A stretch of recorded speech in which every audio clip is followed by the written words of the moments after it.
I am Charlotte Floyd with the Risk and Insurance Education Alliance. I'm thrilled to be here with my longtime friend, Eric Dawdy with Accident Fund as part of Virtual Career Connections. Eric, I've known you since you were a student, and I've seen you build your career, build a family. So excited to be here with you. Thank you for joining us today. Yeah, thank you so much, Charlotte. I'm excited to be here to talk about my favorite insurance topic, which is workers' compensation insurance.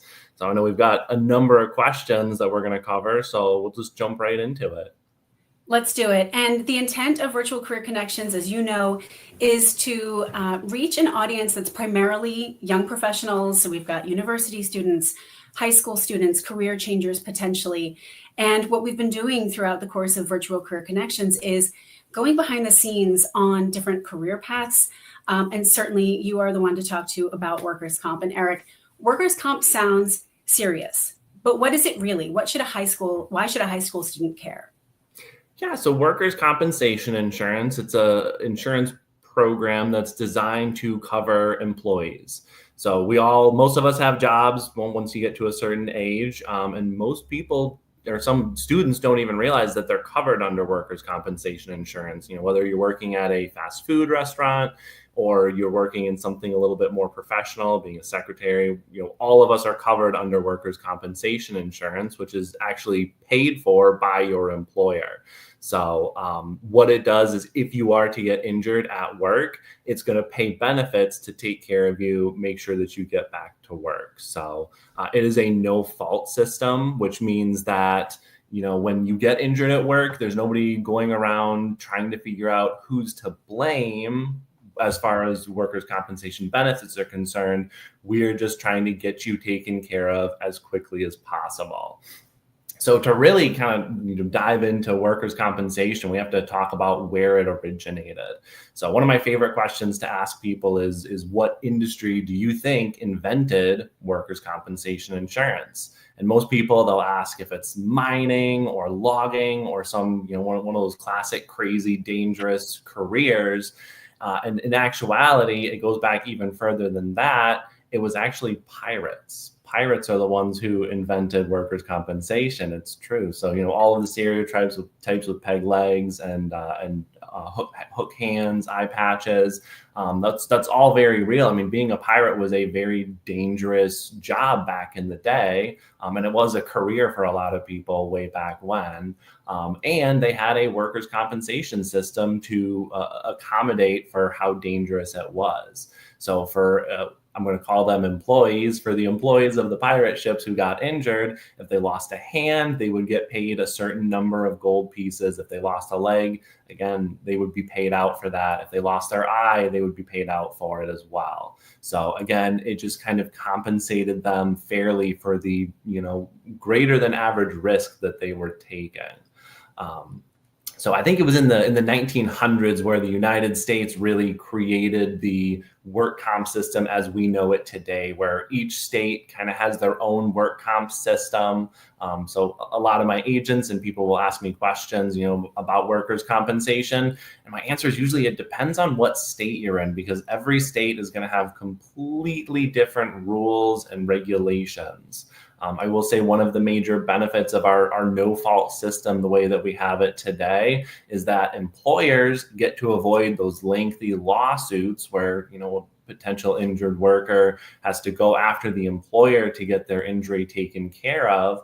And instead, they can go right to the work comp carrier. The work comp carrier will take care of them. And the injured worker can get immediate care without having to pay out of pocket. Prior to the work comp system, the way that we know it, it was a very lengthy process. A lot of times the injured workers would have to pay out of pocket for their care. They wouldn't be making any wages during that time period. They would have to take their employer to court. And it was fairly rare for the injured worker to actually win those cases. But in the cases where the injured worker did win, typically the settlement was so big that the employers would end up going out of business over it. So the workers' compensation system, the way we know it today, works much, much better. It provides that consistent premium that the employer pays, and it protects the employer from those catastrophic losses. and yet it evolves from pirates. I love history. I thought I knew a lot about insurance history. I definitely would not have guessed the pirate origination story. So it's fascinating to hear these bits of what has formed insurance as we know it today. But if we go a more traditional path, so not a pirate, but let's say I get my first job at a coffee shop and I burn my hand. Walk us through what happens next. Yeah, so if you were to burn your hand at work, first things first, you always want to follow your company's rules and procedures. Typically an insured is going to have, or I'm sorry, a company is going to have a written safety program of some kind. They're going to have procedures for if you get injured. That is something where if you're starting a new job, they should cover with you during the training process. They should tell you if you get injured, step one, you're likely going to want to talk to your manager, report the injury to your manager right away. No matter how big or small it is, just make them aware that it happened. Depending on the severity of the claim, you'll then need to seek medical care of some kind. If it was a fairly significant burn, you would likely want to go see a non-emergency clinic for it. Get it looked at by a doctor just to make sure that it's okay. If there was additional, needs, you would address those at that time as well. Workers' compensation, we are going to pay for your medical benefits, along with your lost wage benefits as well.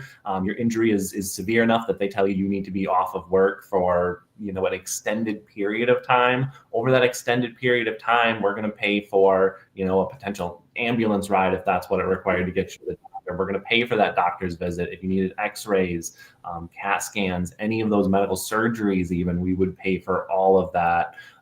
And then also, if you were, again, out for an extended period of time, we would pay for a percentage of your lost wages. So that way, while you're working on recovering, while you're maybe going through physical therapy, you don't have to worry about taking care of yourself or your family, because the workers' compensation carrier is going to be sending you, again, a portion of your paycheck during that period that you're working on recovering.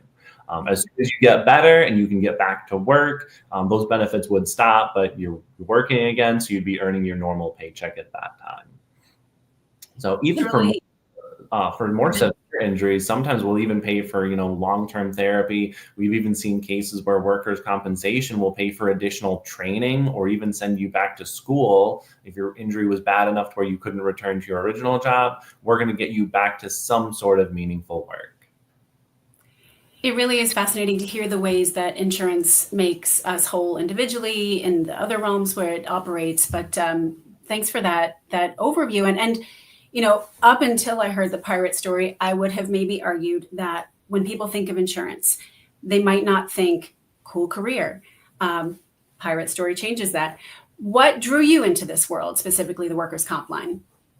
For me specifically, it was the people. I love people. I love working with people. I love helping people. And so workers' compensation is a really ideal industry for me to work in, because that's really what we're doing is we're working with people. So that's agency partners that sell our insurance. I get to develop relationships with them and work with them to help them solve coverage problems. And then also the injured workers. I mean, at the end of the day, when somebody gets hurt, I love knowing that it's my workers' compensation insurance policy, my claims adjusters, our teams within our company that are going to be helping that individual, taking care of them. We get that phone call that somebody's been very badly injured, we're able to reach out to them. We're able to tell them that everything's going to be okay and that we're going to take care of them. And more so, we're going to guide them through that process as well and try to keep them, safe and covered throughout the entire process. So again, for me, it's really just being able to work with people and help them. Well, and in doing that, you work with businesses across all kinds of industries. Which ones tend to have the most injuries? So it's kind of a two-faceted question there. So when you say most, it could mean two different things. You could be talking about the most expensive claims, which in the insurance industry, we would call that severity, the most severe claims. And in that case, you're going to see that more in the more extreme type of industries, like, for example, logging, tree cutting operations, roofing can be a very dangerous career as well. And a lot of times these more dangerous careers, they do have a lot of safety measures in place, right? If you're at heights, you're going to be using some sort of fall protection, and that's going to protect most employees from those catastrophic fall injuries. Another industry where you're going to see some more severe claims is manufacturing. When you're working with large machinery, there's a lot of potential to get injured, caught in machinery. That's, again, why it is so important to have safety practices in place that help protect the employees. I always love to use the example of like a license plate stamping machine. You imagine a big stamp that comes down and stamps a license plate. If you've got no protection there, the likelihood of an employee accidentally putting their arm under that stamping machine and getting a catastrophic injury, it's relatively high, right? And there's again measures that you can take to protect the employees. A big component is training, right? So if you tell your employees, don't put your arm under the smashing machine, that does a halfway decent job of preventing those types of injuries, but it's not going to be foolproof. There's still going to be people who may accidentally do it. They may mistime it. So there's other measures that an employer can take to prevent those catastrophic injuries, such as mechanical safety devices as well. So I'm sure that you've had an elevator door closing before, and you see someone running down those. So you put your arm into it. I mean, at this point, we don't even think twice about putting our arm between an elevator door closing, because what's going to happen? It's going to stop and it's going to open. And that's actually because there's a light screen there. There's basically a laser grid. And when that laser grid gets broken by your arm, a safety measure in the elevator notices, and it stops the closing and it opens it instead. For machinery, you can install light screens. You can install, the mechanical operation buttons far enough away from any pinch points that hopefully you won't have those types of injuries. So again, for the severe injuries, it's always going to be a combination of the trainings, some of the more soft safety measures, along with some of the mechanical safety devices as well. Now, the second facet of the severity side of claims that happen is frequency. So you could have frequency of claims. If you have enough small claims, then an account could have a lot of loss activity and fairly high loss dollars as well.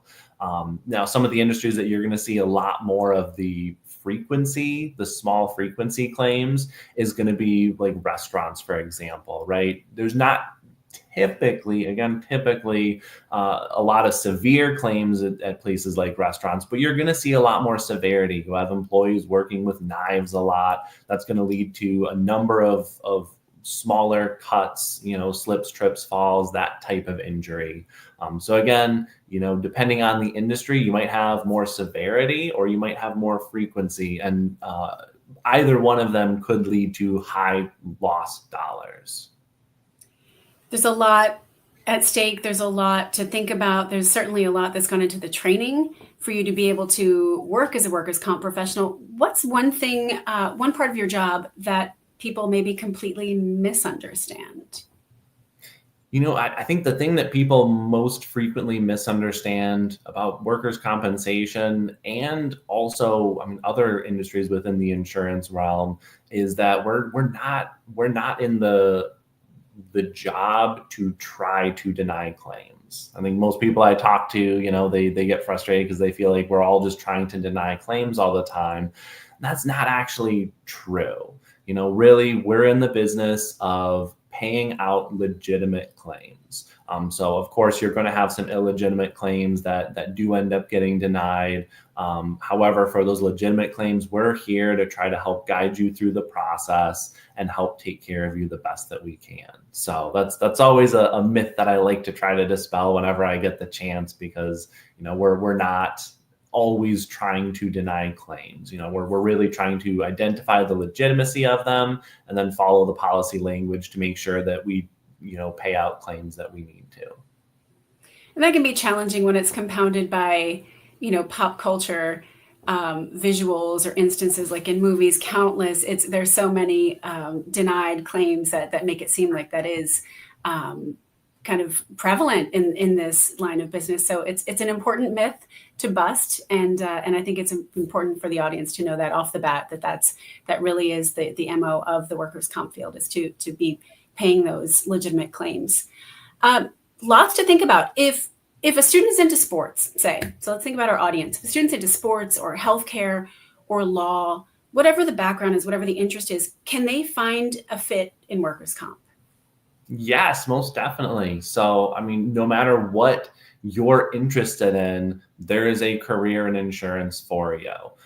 You look at a sports team, you look at hospitals, home health care agencies, you look at lawyers. I mean, they're all involved in specifically workers' compensation insurance. Now, your standard insurance companies probably aren't going to be writing, the big sports teams necessarily. That's going to go more into the self-insured realm, where they're actually paying their own injuries out of pocket.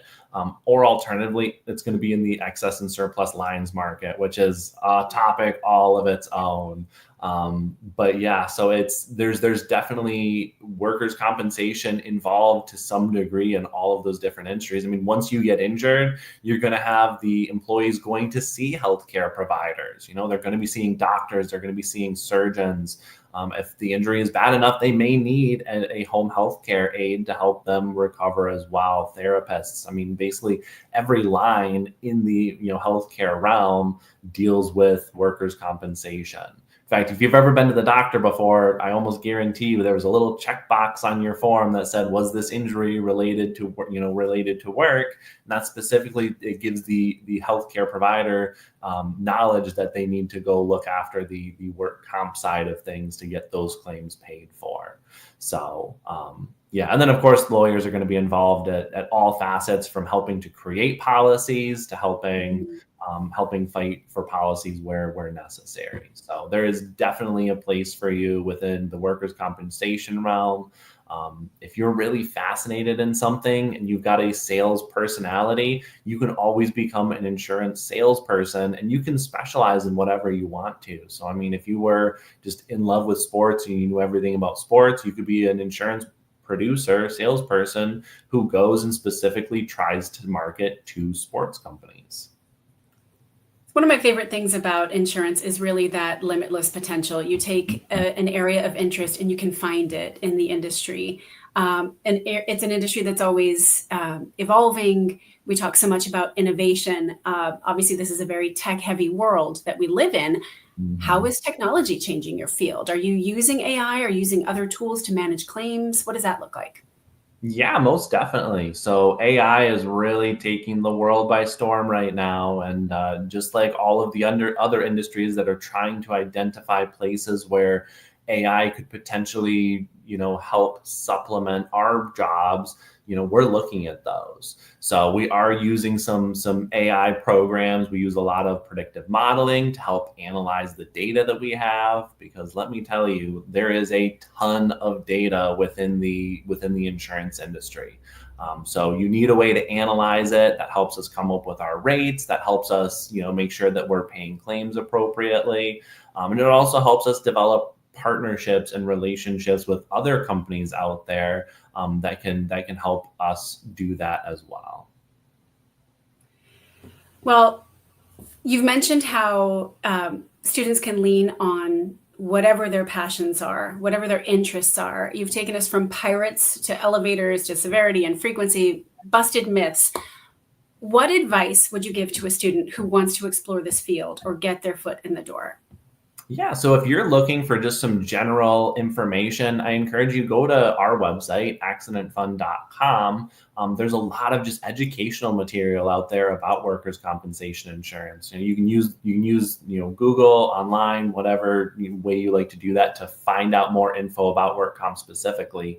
If you're interested in a job in insurance or specifically workers' compensation, I always encourage students, ask for job shadows, reach out to the insurance professionals that reach out to the resources that you have, ask for job shadows, and look at internships. Internships are going to be your number one fun way to figure out if this is an industry that you will enjoy. It gives you a chance to try out what it's like to be an insurance professional. And most insurance internships are paid as well. So definitely look into the internships. And it's a really exciting career field. I absolutely love it. I think especially poignant hearing from you since you were that student of insurance, that student of risk management. So hearing firsthand some of the strategies that you utilized to get into the field that is now flourishing for you. So helpful, so much in the spirit of virtual career connections, why we're offering these immersive and exposure driven opportunities for students. And I can't think of a better person to share this time with. So Eric, thank you so much for joining us. We'll look forward to having you back and talking more about this industry that you clearly love so much. But thanks for being with us here today. Thank you so much, Charlotte. I had a great time.